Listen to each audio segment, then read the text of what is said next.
It was one of those stories you could feel in your bones was going to explode the moment it hit the internet.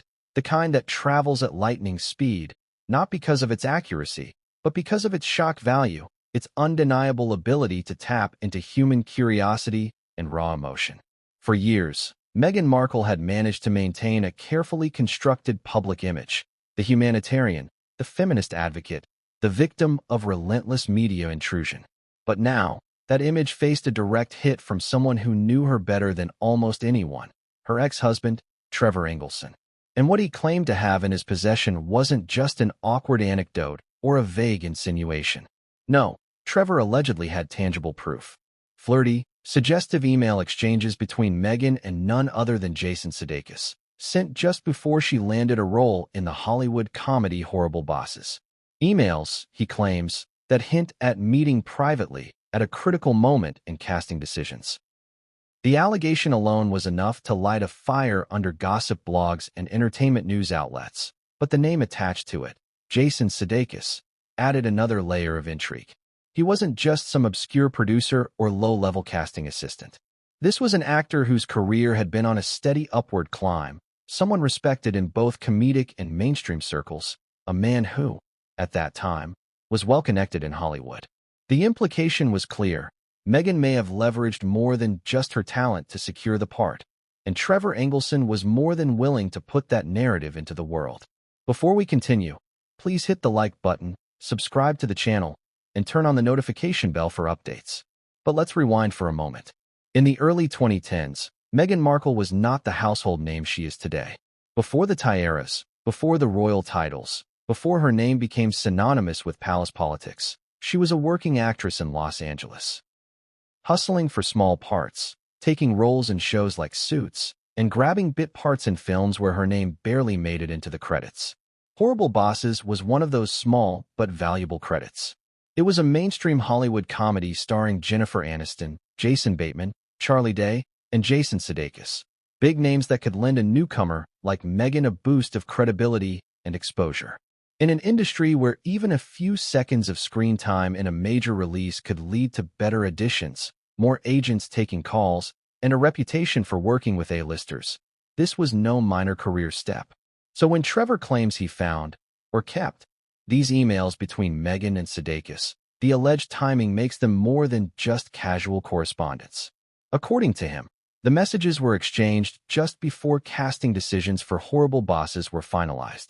The contents, he says, weren't limited to polite pleasantries or professional chatter. There were allegedly subtle compliments, playful lines, and, most importantly, suggestions about meeting in private to discuss opportunities further. Trevor's claim is that these interactions were far from accidental networking and were, instead, part of a calculated effort on Meghan's part to secure her role. Now, here's where the story becomes a powder keg. Hollywood is no stranger to whispers about the so-called casting couch, the unspoken but often all too real transactions of power, intimacy, and career advancement. We've heard the accusations against powerful producers, the stories of actors and actresses who have been cornered into choices they didn't want to make. But this wasn't a tale of coercion, at least not from Trevor's framing. This was a story of agency, of Meghan allegedly using her own initiative, charm, and willingness to cross certain lines to get what she wanted. If true, it wouldn't just dent her feminist and empowerment narrative. It would blow a hole straight through it. And Jason Sudeikis? He has, as of this recording, not made any public comment about these specific allegations. His reputation, particularly in recent years, has been that of a witty, likable, and somewhat self-deprecating actor. The idea that he could have been involved, even in a consensual but opportunistic exchange, complicates his public image, too. If the emails are real and say what Trevor claims they do, Jason becomes more than just a name in Meghan's Hollywood past. He becomes a participant in a deal that, while perhaps not illegal, raises questions about the ethics of casting decisions and the blurred lines between personal and professional relationships in the industry.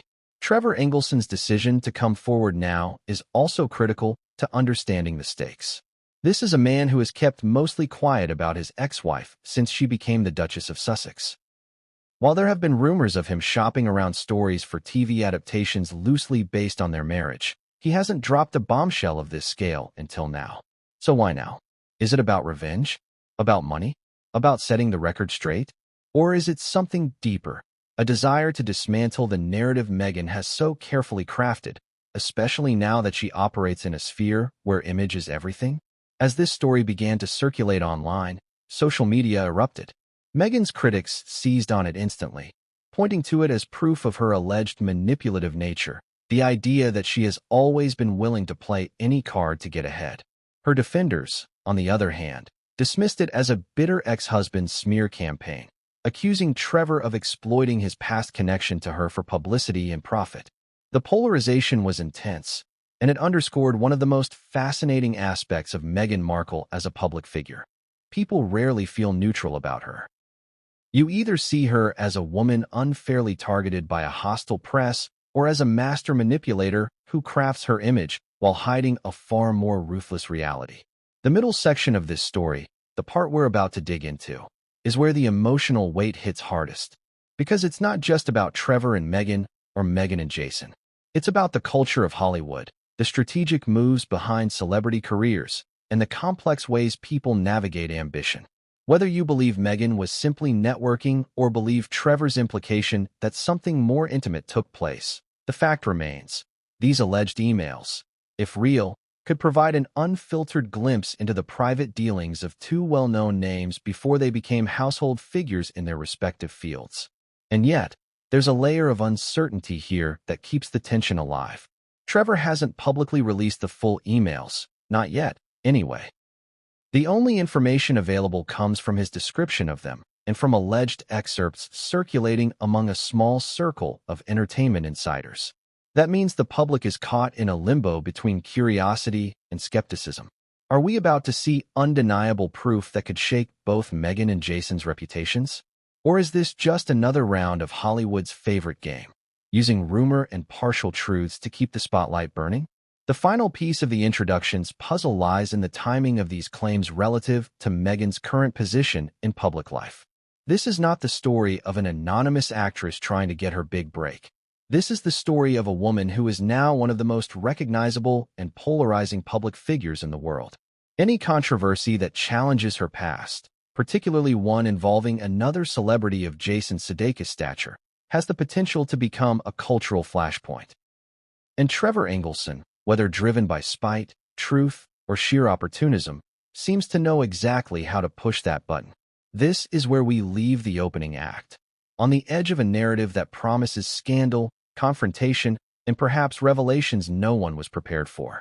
We've set the stage with the players, the stakes, and the allegations. What comes next is a dive into each layer: Trevor's motives, Jason's position at the time, Meghan's calculated career moves, and the mechanics of the alleged email exchange. By the end, you'll have to decide for yourself. Is this the unmasking of a carefully constructed persona, or the latest in a long line of overblown tabloid stories designed to keep us watching? Trevor Engelson was never supposed to be a household name. For most of his career, he had been a quiet figure behind the camera, a Hollywood producer with a modest list of credits, someone known to industry insiders but invisible to the wider public. That all changed the moment Meghan Markle became the Duchess of Sussex. Almost overnight, Trevor's name became a permanent footnote in every article that sought to dissect Meghan's past. He wasn't just an ex-husband anymore. He was part of her origin story, the man she left behind on her climb toward global fame. And for Trevor, that sudden and unwanted spotlight seemed to be both a curse and an opportunity. To understand why Trevor might choose to leak such damaging allegations now, you have to go back to the beginning of their relationship. Meghan and Trevor met in the early 2000s, when she was still grinding away as an actress trying to land her first meaningful roles. Trevor, already working in the industry, was a connection, someone with both knowledge of the business and a network of people who could help her find a way in. They began dating, and by all accounts, Trevor was supportive of Meghan's ambitions. He was the kind of boyfriend who would take her to industry parties, introduce her to producers, and share advice on how to navigate Hollywood's unspoken rules. In those early years, they were a team, partners in both romance and career strategy. When they married in 2011, it seemed like the natural next step. But almost as soon as the ink was dry on the marriage certificate, cracks began to form. Meghan's role in Suits, filmed in Toronto, meant she was spending long stretches away from Los Angeles. Long-distance marriages are challenging under the best of circumstances, but theirs was complicated by the fact that Meghan was now surrounded by a different circle of people, actors, producers, and a Canadian production team that didn't include Trevor. The distance wasn't just physical, it was emotional. Friends close to Trevor have said that he began to feel sidelined, like a stepping stone that had served its purpose. The divorce in 2013 was, by Hollywood standards, quick and relatively quiet, at least publicly. But privately, it was anything but amicable. There were whispers among their mutual friends about resentment, about the imbalance in how much each had sacrificed for the other. Trevor had been there during the lean years, they said, but now that Meghan's star was rising, she seemed to be moving into a different orbit, one that no longer had room for him. If there was bitterness in Trevor, it didn't come out in public interviews at the time. He stayed silent, perhaps knowing that his version of events would be seen as the predictable grumbling of a spurned ex-husband. But silence doesn't always mean forgiveness. Over the years, Trevor watched as Meghan transformed herself from a cable TV actress into an international celebrity, first through her relationship with Prince Harry and later as part of the royal family. Her image was polished, her interviews carefully curated, and her narrative controlled. For Trevor, every glowing magazine cover and every headline praising her seemed to rewrite history, erasing the version of Meghan he had known and replacing it with one that felt, to him, like fiction. And in the entertainment world, image is everything. To challenge someone's image is to strike at the very heart of their influence. That's why this latest move from Trevor feels different. This isn't idle gossip or off-the-record muttering to friends at a bar.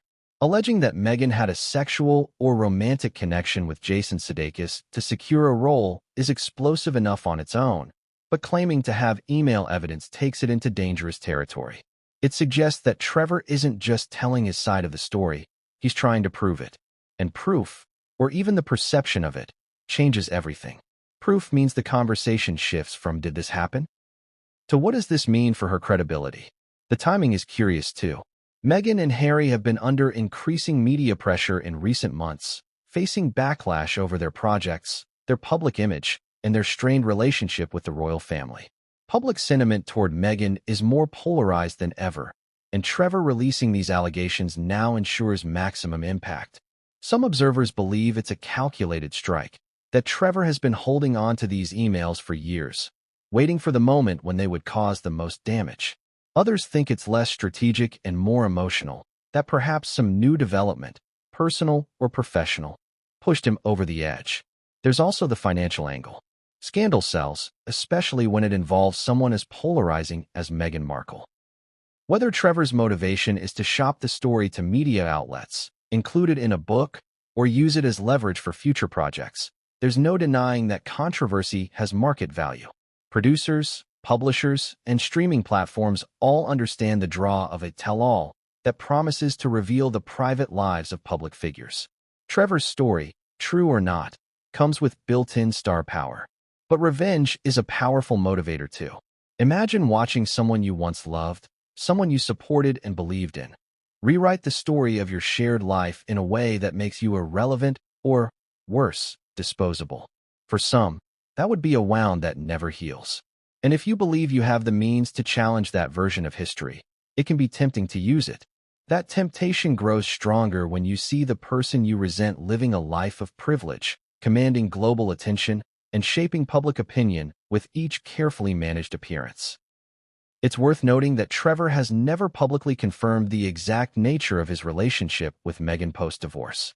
Some reports suggest they have had no contact since the split, others that there have been occasional indirect interactions through mutual friends.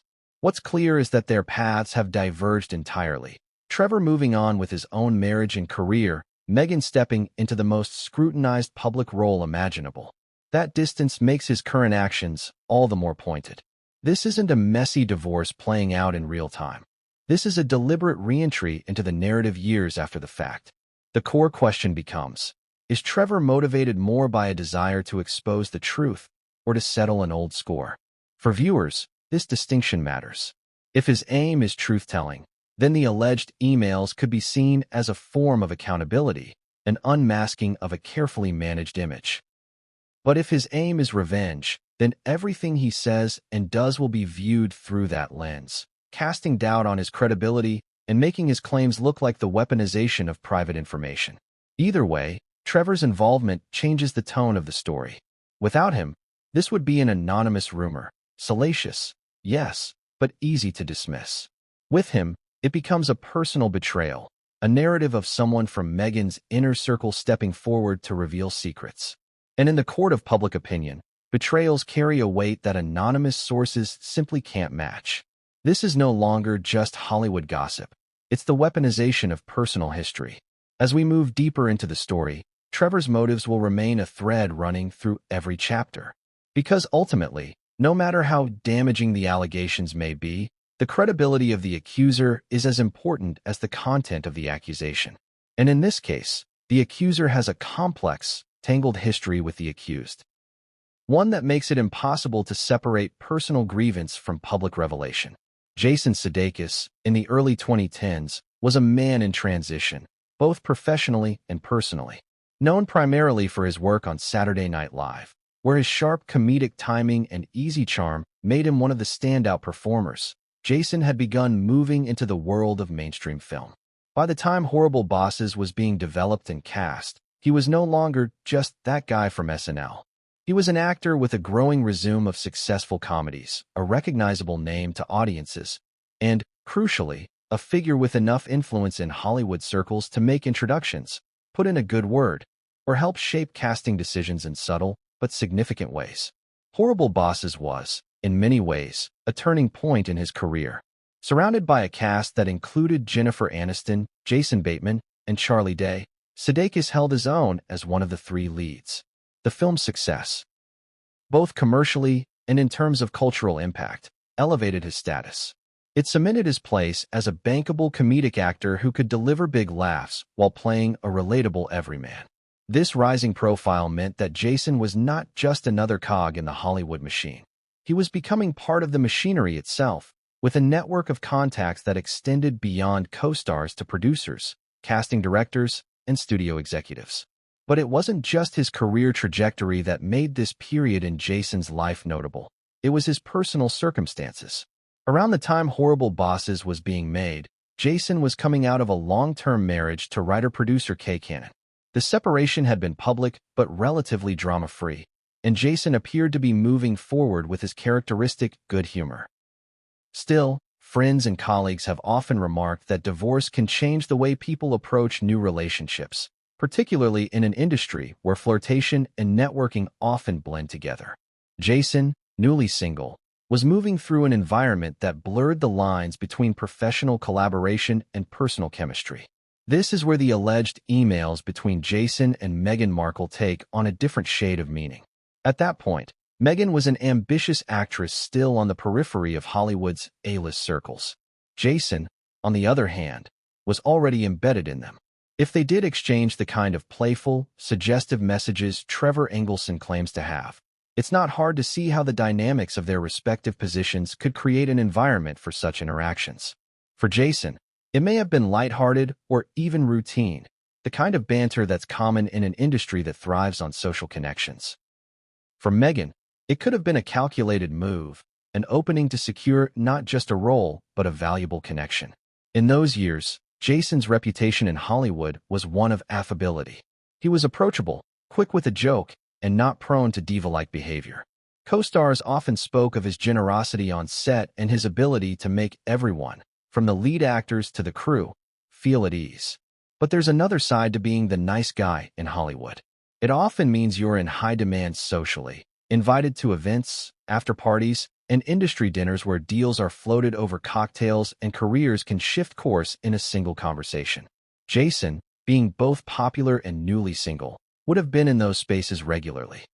It's important to note that, as of now, Jason has not publicly commented on Trevor's claims or the alleged emails. That silence can be interpreted in many ways. For some, it's a sign that he has nothing to hide and sees no need to dignify the rumor with a response. For others, It's evidence that he may be wary of drawing more attention to a story that could harm his reputation, even if it's untrue. In Hollywood, silence is often a strategic move. Sometimes it's damage control, sometimes it's simply letting the storm pass. What makes Jason's position in this alleged exchange even more interesting is the fact that his influence in Horrible Boss's casting process wasn't necessarily formal, but could have been informal and powerful nonetheless. Lead actors in successful projects often have the ear of directors and producers, particularly when it comes to secondary casting. While they may not make final decisions, their opinions carry weight. If Jason had a favorable impression of Meghan, whether from prior meetings, social circles, or these alleged emails, it's not far-fetched to think that his voice could have tilted the balance in her favor. During the early 2010s, Jason was also navigating the delicate phase of diversifying his roles. He didn't want to be pigeonholed as just a comedic performer from SNL. Films like Horrible Bosses were his chance to prove he could anchor a box office hit, and that meant surrounding himself with co-stars who could contribute to the film's appeal, even in small roles. Meghan's brief but notable part in the film, as a FedEx delivery worker whose beauty distracts one of the leads, was the kind of role designed to make an impression in just a few minutes of screen time. Casting such a role often comes down to more than just reading lines well. It's about who can light up the screen, even briefly, and leave an audience remembering them afterward. Jason's personality, combined with the context of the time, also makes him a compelling figure in this narrative because he was not a Hollywood power broker in the traditional sense. He wasn't a Harvey Weinstein type who could greenlight a project. Instead, his power was softer, more relational, rooted in charm, connections, and a rising star status. This made him accessible to someone like Meghan in a way that top-tier studio heads might not have been. A casual conversation at an after-party or a friendly email exchange wouldn't have been unusual, and in Hollywood, those moments are sometimes the very ones that lead to opportunities. From a purely career perspective, Jason's ascent during that period mirrored Meghan's ambitions. Both were looking to expand their profiles. Both were navigating transitional phases, him from television to film, her from anonymity to recognition. That parallel trajectory may have made their paths more likely to cross, even outside the alleged circumstances Trevor has described. In an industry built on timing and connections, two people at those particular crossroads could easily find themselves in each other's orbit. And yet, the lack of clarity about the nature of their interactions keeps the speculation alive. Without concrete proof, the public is left to fill in the blanks, and those blanks are inevitably colored by existing perceptions of both individuals. For Jason, who has since gone on to earn critical acclaim and multiple awards for Ted Lasso, the stakes of being drawn into a controversy like this are significant. His current image is tied to warmth, optimism, and integrity, qualities that could be undermined by even the perception of impropriety. Looking back at Jason's life at the time of Horrible Bosses, you can see how the combination of career momentum, personal transition, and industry influence creates a plausible backdrop for Trevor's allegations to resonate. Whether those alleged emails were innocent banter, calculated networking, or something more, the environment in which they were supposedly exchanged was one where such interactions could have real-world consequences. That's the complexity of Jason Sudeikis at that moment in time. A man at the height of approachability and on the cusp of greater fame, whose connections and charisma made him both a gatekeeper and a peer in Hollywood's intricate web. Horrible Bosses was, on the surface, a raunchy, fast-paced comedy about three friends plotting to kill their overbearing employers. It had the hallmarks of a summer hit, a stellar comedic cast, a simple yet engaging premise, and enough outrageous moments to keep audiences laughing long after the credits rolled. But for Meghan Markle, it represented something much more personal. It was one of those rare moments where an actor on the fringes of mainstream Hollywood could step into a high-profile production, even briefly, and use that appearance as a springboard for bigger things. At the time, Meghan's career was still in the early stages. She had already been appearing as Rachel Zane on Suits, a role that was steadily gaining her recognition among television audiences, but the show's niche cable audience didn't yet carry the kind of global prestige she sought. Suits was filmed in Toronto, which meant that her Hollywood presence was intermittent.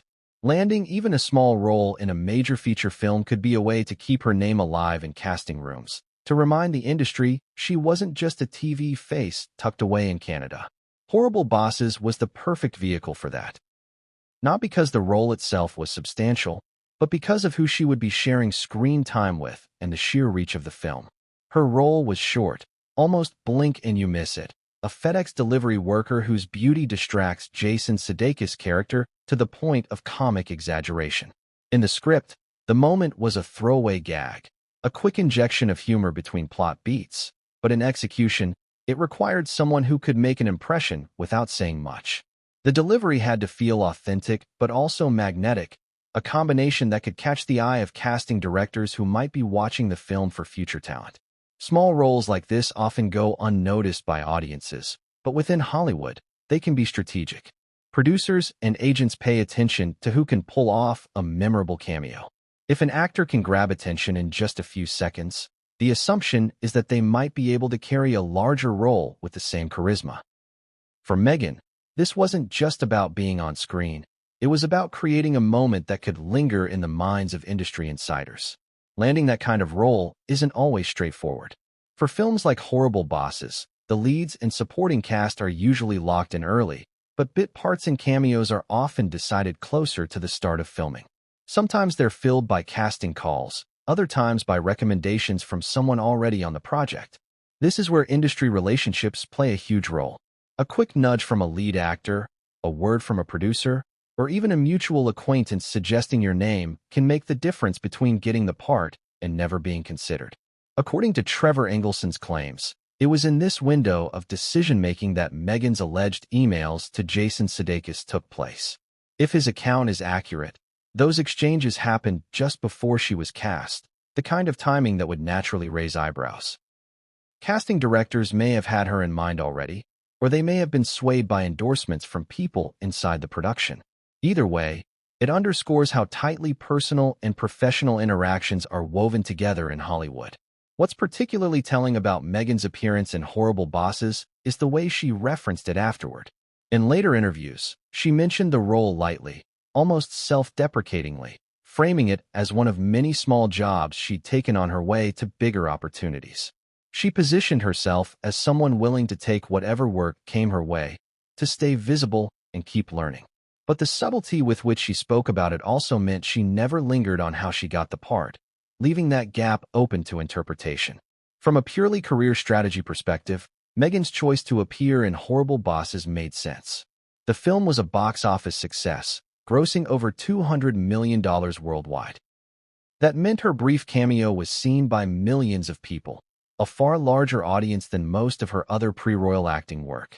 Even if only a small fraction of viewers remembered her, that exposure mattered.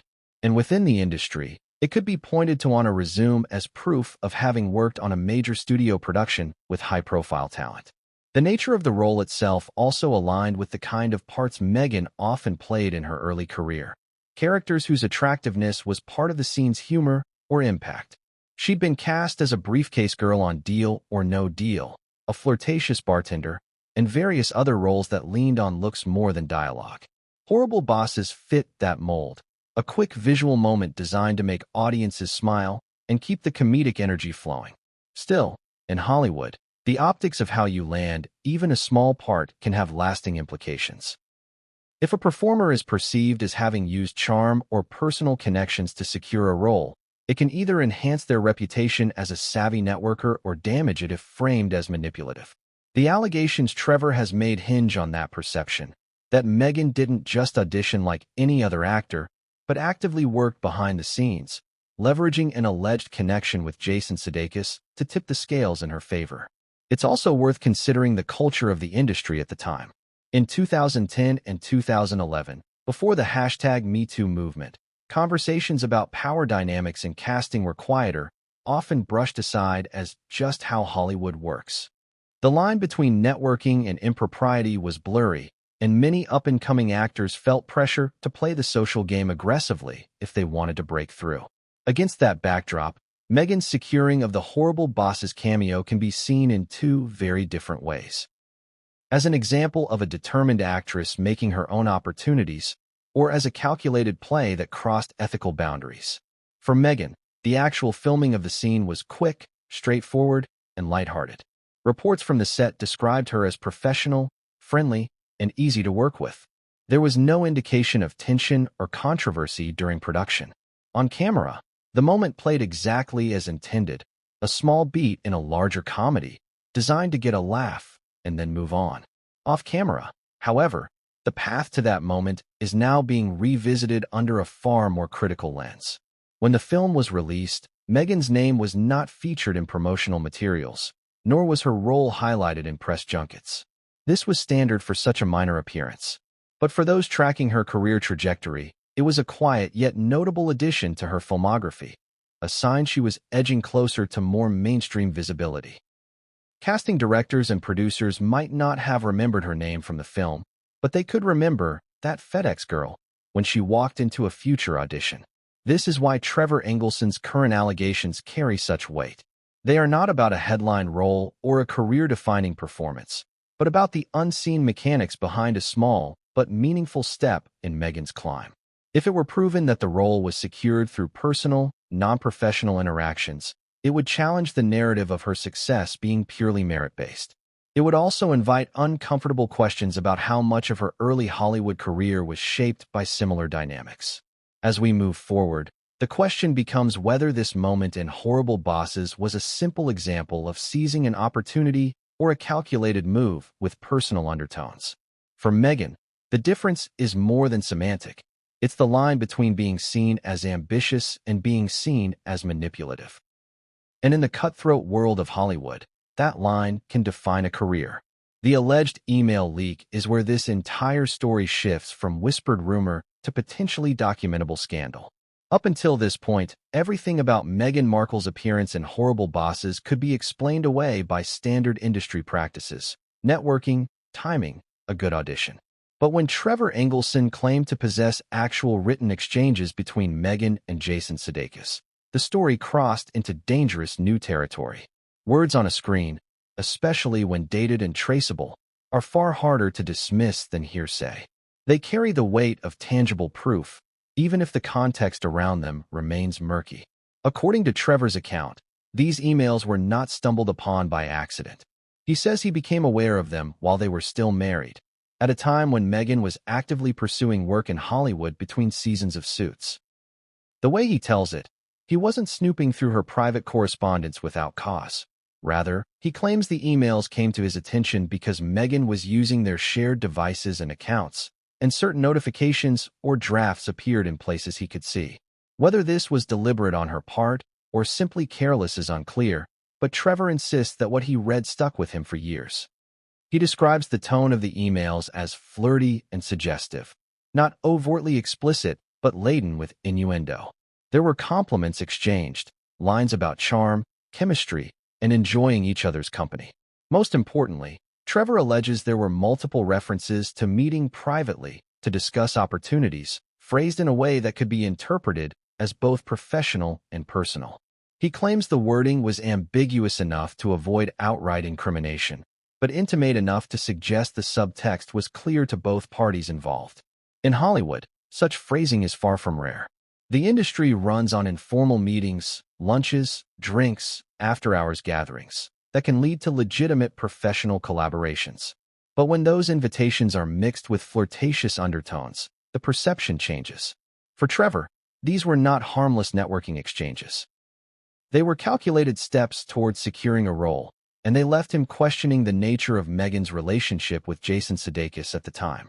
Trevor says he kept the emails after the marriage ended, storing them as part of a larger archive of personal and professional correspondence. Whether this was an act of foresight, spite, or simply a byproduct of not deleting old files, he has never fully explained. What is clear is that he now views them as a form of leverage, something that, when released at the right moment, could damage Meghan's credibility and undercut the image she has worked so hard to maintain. Insiders who claim to have seen the emails, a small circle of industry contacts and journalists, describe them as open to interpretation. They are not smoking gun confessions of a sexual encounter, nor are they strictly platonic. One entertainment blogger who was reportedly approached with the story before it went public said the emails were the kind of thing that makes you raise an eyebrow and wonder what happened next. That ambiguity is precisely what makes them so potent. In the court of public opinion, implication can be as damaging as proof. There is also the question of how much influence these alleged exchanges might have had on Meghan's eventual casting in Horrible Bosses. Officially, casting decisions are made by directors, producers, and casting directors, often with input from the film's stars. Unofficially, a recommendation or positive impression from a lead actor can carry significant weight. If Jason Sudeikis had put in a good word for Meghan, whether directly or indirectly, it could have tipped the balance in her favor, particularly for a minor role where the choice was unlikely to be heavily scrutinized by studio executives. The timing of the emails, as Trevor tells it, is crucial. He claims they were sent during the narrow window between Meghan learning about the casting opportunity and the final decisions being made. This aligns with a period when the film's secondary roles were still being filled. To him, that timing is no coincidence. It is evidence of a deliberate effort to create a personal connection that could translate into a professional advantage. From Meghan's perspective, if the emails are genuine, they could be framed as harmless exchanges between colleagues or acquaintances in the same industry. Without explicit admissions or inappropriate language, she could argue that any suggestion of impropriety is purely in the mind of the reader. And given how often women in Hollywood have their networking efforts mischaracterized, it is a plausible defense. The problem is that perception is powerful, and once a narrative takes hold, defending against it becomes an uphill battle. Trevor's choice to bring the emails to light now also raises questions about his endgame. Some speculate he might be preparing to sell the story to a major outlet, complete with the original email screenshots, in exchange for a sizable payout. Others think he may be using the threat of their release as a way to unsettle Meghan during a period when her public standing is already under strain. Either way, the very existence of the emails, real or alleged, keeps the story alive and fuels speculation. There is also an undercurrent of irony here. Meghan has often spoken about the challenges of being a woman in the entertainment industry, the fine line between professionalism and being objectified, and the importance of women supporting each other. These alleged emails, if presented in the way Trevor claims, could be used by her detractors to paint her as hypocritical, someone who publicly champions merit-based success while privately engaging in the very behaviors she criticizes. That narrative, whether fair or not, is exactly the kind of storyline that can stick in the public consciousness. Jason Sudeikis' silence on the matter adds another layer of intrigue. If the emails are fabricated, one would expect him to swiftly deny them to protect his own reputation. If they are real but harmless, he could still step forward to clarify the context. His decision to say nothing could be strategic, avoiding adding fuel to the fire, but it also leaves a vacuum that others are all too eager to fill with their own interpretations. In an age where digital communication is both permanent and easily manipulated, the authenticity of these emails will inevitably be questioned. Screenshots can be altered, metadata can be faked, and even genuine messages can be taken out of context. For Trevor's claims to hold real weight beyond gossip, the emails would need to be authenticated. But in the world of celebrity scandal, the mere suggestion of such messages can be just as damaging as the truth. This is the crux of the email leak's power. It thrives in the space between proof and rumor. It doesn't need to be undeniable to cause harm. It only needs to be plausible. And with the complex history between Trevor and Meghan, the high-profile nature of Jason Sudeikis, and the enduring fascination with Meghan's pre-royal life, plausibility is more than enough to keep the story alive. As we move into the next chapter, the focus will shift to the broader context, the so-called unspoken currency of Hollywood, and how stories like this fit into the long, troubling history of personal relationships influencing professional opportunities in the entertainment industry. Because whether these emails are viewed as a smoking gun or a harmless exchange, they touch on a deeper, more uncomfortable truth about how careers are built behind the scenes. In the heart of Hollywood, there exists a kind of economy that doesn't appear on balance sheets or in official contracts, but everyone in the industry knows it's there. It's not about the millions in box office returns or the precise percentages negotiated by agents. It's about influence, relationships, and favors, the unspoken currency that determines who gets in the room, who gets the meeting, and, in some cases, who gets the part. For decades, This shadow economy has operated alongside the official machinery of filmmaking, shaping careers in ways the public rarely sees, but industry insiders understand all too well. When people talk about the casting couch, they usually imagine its most exploitative and predatory form. Powerful producers coercing young actors into compromising situations in exchange for roles. And yes, that version has existed, tragically and repeatedly, often shielded by the culture of silence that used to dominate the entertainment world. But the unspoken currency of Hollywood is broader than that. It's not always coercion. Sometimes it's calculated networking, strategic charm, or leveraging personal connections in a way that feels mutually beneficial, at least on the surface. For aspiring actors, especially those without famous last names or deep-pocketed agents, the pressure to make themselves visible is immense. Every social gathering, every industry mixer, every rap party becomes an opportunity to connect with someone who might open a door. In this environment, it's not unusual for friendly banter to blur into flirtation, or for personal rapport to be framed as chemistry that could translate well on screen. What's unusual is when such exchanges are documented and later weaponized, as Trevor Engelson now claims to have done with Meghan Markle and Jason Sudeikis. The idea that someone like Meghan might use charm or strategic communication to secure a role doesn't shock many in the industry. It's seen as part of the game, but it's also where perception and morality collide. If a male actor flirts his way into a role, it might be dismissed as harmless or even admired as clever networking. When a woman is accused of doing the same, the narrative often skews toward questioning her talent and integrity. This double standard has long been part of Hollywood's DNA, creating a no-win scenario for women trying to advance in a competitive field. At the time of Horrible Bosses, Meghan wasn't the only actor navigating this landscape. The industry was saturated with hopeful performers vying for scraps of screen time, and those scraps were often distributed through informal networks. Sometimes it was as innocent as a casting director remembering you from a pleasant encounter at a charity event. Other times, it was the result of a more calculated approach, cultivating relationships with people who had the authority to make decisions or at least influence them. Jason Sudeikis, as one of the film's leads, fell into that category. He might not have had the final say over who played the FedEx delivery worker, but his opinion could have carried weight. In a business where decisions can hinge on a single comment in a production meeting, knowing and being liked by someone in his position could be a decisive advantage. This is the kind of advantage that the unspoken currency thrives on, invisible to the public, but invaluable to those who know how to work it.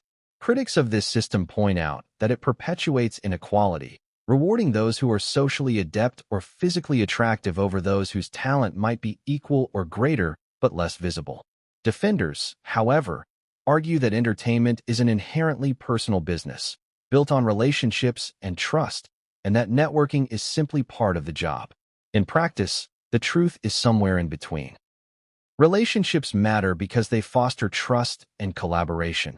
But when those relationships cross into personal or romantic territory, the question of fairness becomes unavoidable. In Meghan's case, the allegations, if true, place her squarely in the middle of this complex, morally gray territory. Trevor's claims about flirty emails and private meetings fit the pattern of someone engaging in the unspoken currency of Hollywood. But whether that was exploitation, savvy career strategy, or harmless networking depends entirely on perspective.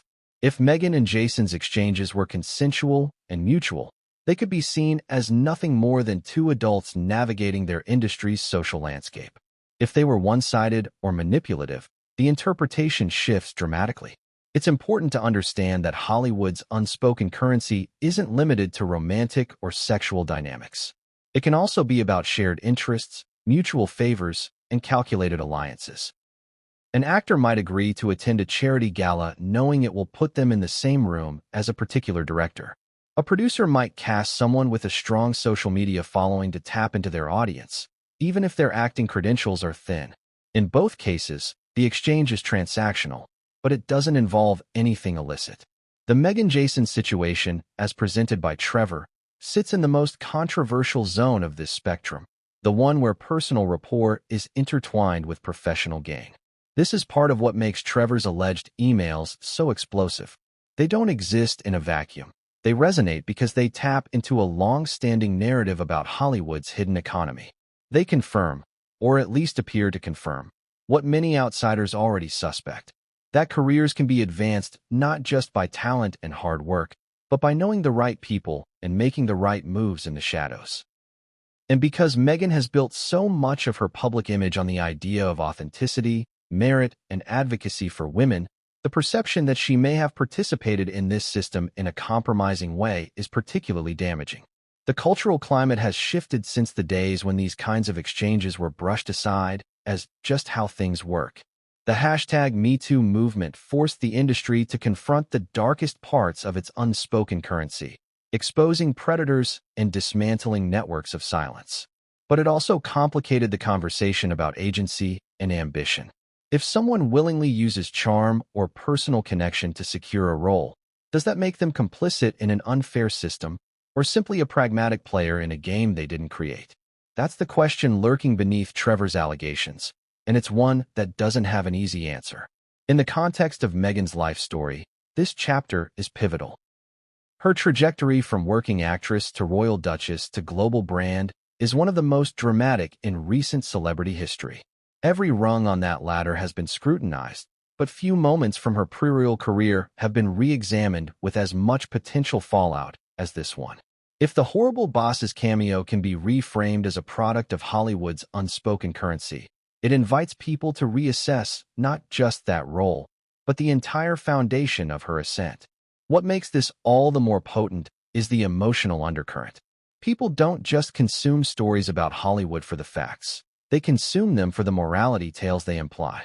Was Meghan a hardworking actress who did what she had to do in a cutthroat industry? Or was she someone who cut ethical corners to get ahead? In the absence of definitive proof, the answer becomes a reflection of the audience's existing biases toward her. As we move to the next chapter, the focus will narrow back onto Meghan herself. Her overall career strategy, the roles she pursued, and the image she crafted long before she met Prince Harry. Because to truly understand the impact of Trevor's allegations, we have to place them within the broader context of how Meghan navigated the entertainment world from the start. From the moment Meghan Markle decided she wanted to pursue acting seriously, her approach to building a career was never one of passive waiting. She wasn't the type to rely solely on auditions called in by an agent or to simply hope that the right script would land in her lap. Meghan understood early that in Hollywood, talent alone was rarely enough. You needed to create momentum, to constantly be visible, and to position yourself where opportunities could find you. That meant calculated choices, sometimes in roles, sometimes in relationships, sometimes in public appearances, all geared toward crafting a certain image and moving her forward. Her early years in Los Angeles were marked by a patchwork of smaller roles: a briefcase model on Deal or No Deal, guest appearances on television dramas, small film parts, and background roles that often went uncredited. While some aspiring actors shun these early jobs out of fear they will be typecast or not taken seriously, Meghan took them, each one serving a different purpose. Even a minor appearance on a set could lead to conversations with crew members, directors, or other actors who might remember her name later. In this way, she was building a network as much as she was building a resume. Meghan also demonstrated an awareness of branding long before it became the cornerstone of celebrity culture. Long before Instagram influencers perfected the art of the curated life, she was shaping hers. Through her now-defunct lifestyle blog, The Tig, and through carefully chosen interviews, she began to project the image of a woman with refined tastes, social awareness, and a global perspective. This wasn't accidental. It was the creation of a narrative that she could be more than just another actress. She wanted to be seen as an intellectual, a humanitarian, and a tastemaker, someone who could transition seamlessly from red carpets to charity events. But Hollywood is not just about personal branding. It's also about momentum. Meghan knew that every step up the ladder needed to be followed quickly by another. Stalling could mean being forgotten in an industry where new faces appeared daily. That's where roles like her cameo in Horrible Bosses came into play. On paper, it was a blink-and-you-miss-it part, but the association with a major studio comedy starring household names gave her a credential she could cite in future meetings. Even if the role itself didn't show off her full range, the fact that she had worked alongside those names, and on that kind of set, carried weight. The question, then, is how much of her career strategy involved actively courting people who could help facilitate these opportunities. Trevor Engelson's allegations suggest that Meghan was not just waiting for casting calls, but identifying individuals in positions of influence and making calculated moves to connect with them. Whether that connection was purely professional or carried personal undertones, the implication is that she understood where the power lay and how to approach it. This kind of maneuvering is not unusual in Hollywood, but when applied to Meghan, it feeds into a narrative that her climb was as much about relationships as it was about talent. In interviews from her pre-royal days, Meghan often spoke about the hustle of being an actor, about the countless auditions, rejections, and side jobs needed to stay afloat. She acknowledged that the business was as much about who you knew as what you could do. But she also presented herself as someone who drew the line at compromising her values.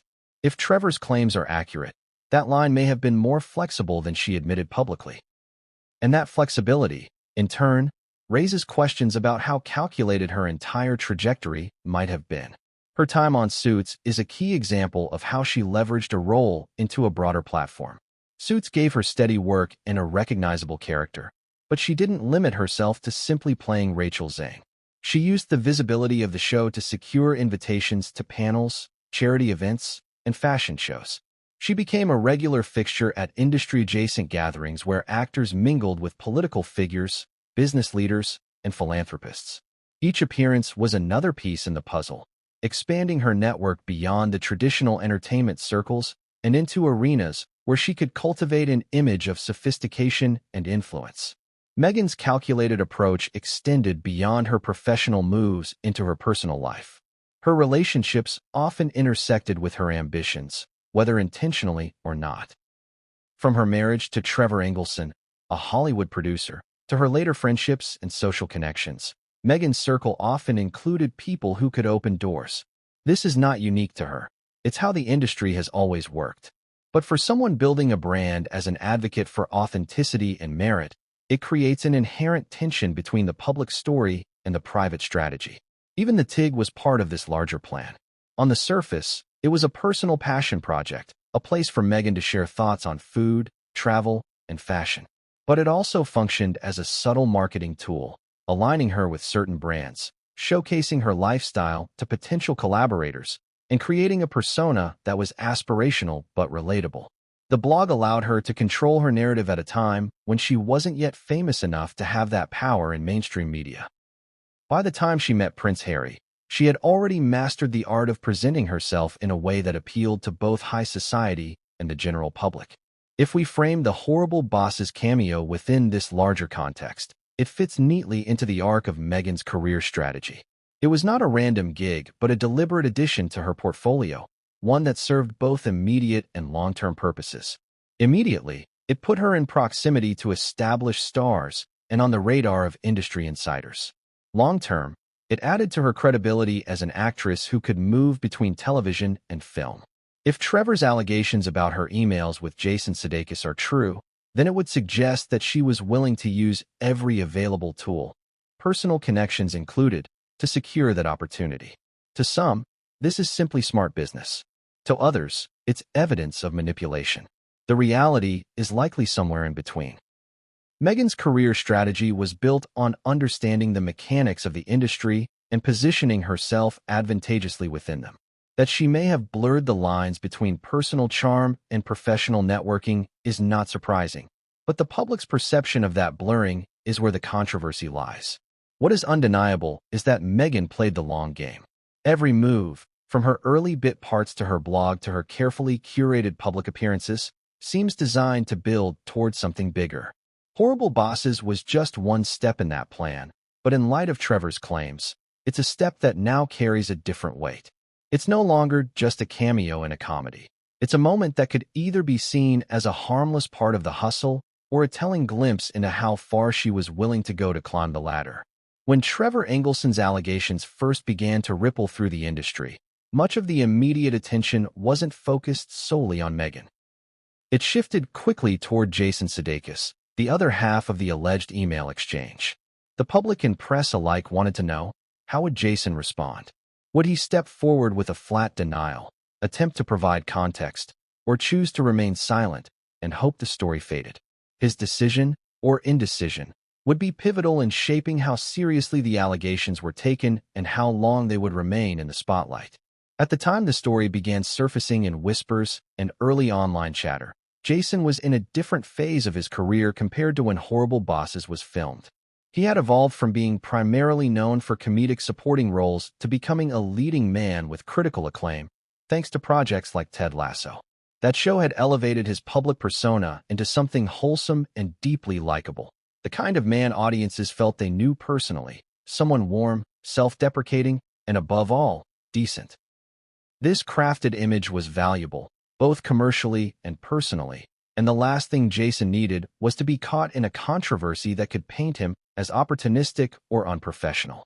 Jason's decision, at least in the early days of the rumor's spread, was to say nothing publicly.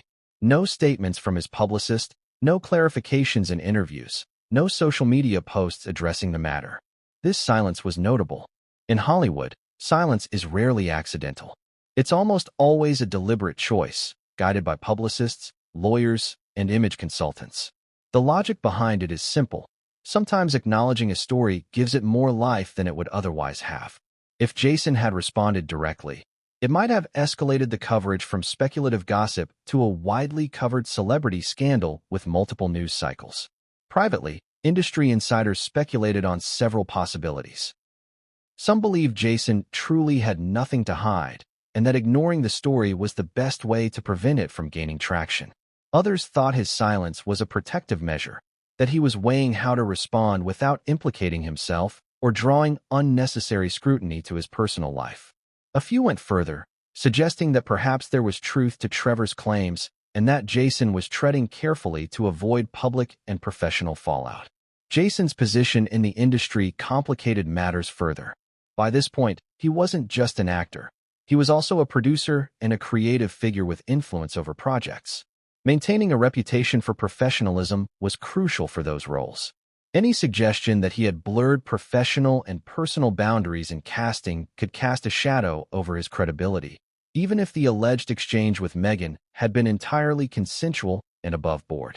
It's also worth considering Jason's life at the time of Horrible Bosses. He was recently divorced from Kay Cannon, navigating single life, while fully immersed in the social scene that comes with Hollywood success. In that environment, casual flirtations and friendly emails between industry acquaintances were common. If the alleged exchanges with Meghan were real, they could have been part of a broader pattern of harmless social interactions. But in the current climate, especially with Trevor's framing, such interactions could easily be reinterpreted as ethically questionable. The few times Jason has brushed against the subject in subsequent years have been indirect and carefully worded.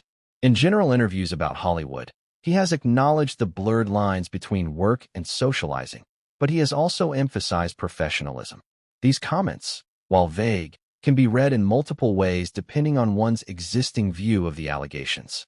For his defenders, they reinforce the idea that Jason would never compromise his ethics in casting. For skeptics, they sound like preemptive damage control. Another layer to Jason's response, or lack thereof, is the fact that Meghan Markle is no longer simply a fellow actor. As a public figure tied to the British royal family, she occupies a unique space in global media. Anything involving her is amplified to a degree that few other stories can match. By inserting himself into that media storm with a direct comment, Jason would risk becoming part of an ongoing saga that could overshadow his own work. His brand thrives on being relatable and a little outside the typical Hollywood bubble, and engaging in a royal-adjacent scandal would pull him firmly into the tabloid world. Behind the scenes, there are signs that Jason and his team have been prepared for the possibility of further escalation. Publicists reportedly reached out to certain outlets, not to deny the allegations outright, but to make clear that Jason had no intention of fueling the story.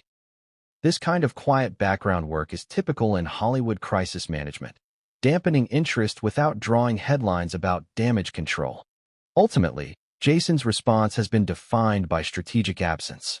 That absence leaves room for interpretation, which can be both a strength and a weakness. On one hand, It allows the story to wither without his participation. On the other, it leaves a vacuum that others, Trevor, Meghan, commentators, and gossip outlets, are free to fill with their own narratives. For the public, the lack of a clear answer creates a sense of unresolved tension. Did Jason's silence mean there was nothing there? Or did it mean there was something he didn't want unearthed? That ambiguity ensures the story's longevity, because people will keep speculating in the absence of facts.